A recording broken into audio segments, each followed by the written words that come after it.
Là, on fait notre préparation du plancher avec un autoniveleur Portland. On est déjà sur notre deuxième couche. On peut accélérer le séchage avec un ventilateur électrique. Et puis on sable avec une poinceuse carrée avec une mèche de 80. On peut aussi le faire manuellement. Le long des murs, on sable manuellement. On nettoie avec un aspirateur. Et là, on va mettre notre ligne de craie.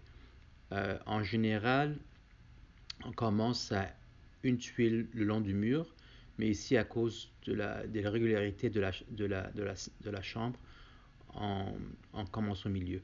Là, on roule la colle contact, on attend 1 heure, après ça, on peut marcher. On marche avec des bas pour ne pas amener de la poussière. Euh, on installe les tuiles qui sont 1 pied par 2 pieds et ils sont posés en forme quinconce. Pour les coupes, on coupe avec un couteau X-Acto.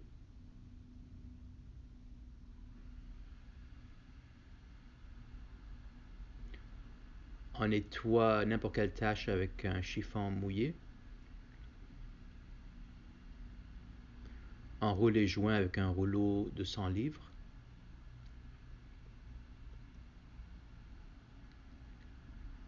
Là, on est prêt à mettre l'uréthane. On remue légèrement pour quelques minutes pour que l'agent de matage soit bien incorporé. Et après ça, on verse le catalyste qui est déjà prémesuré. Une fois qu'il est versé, il est bon pour 4 jours. On applique la première couche. On ne veut pas mettre épais, on veut juste vraiment mouiller le plancher. C'est une uréthane qui s'applique très très bien, très facilement.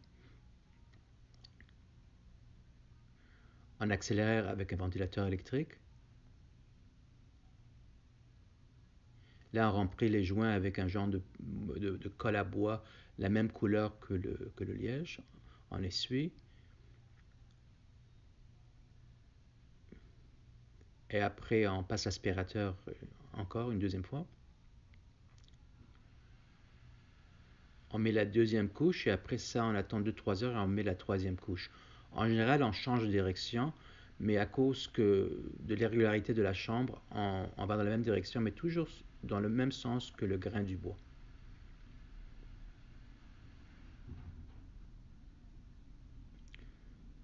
On laisse sécher, puis on sable avec un papier 180, vraiment un sablage très léger.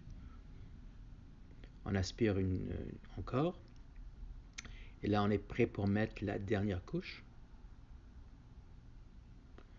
Et là, c'est fini.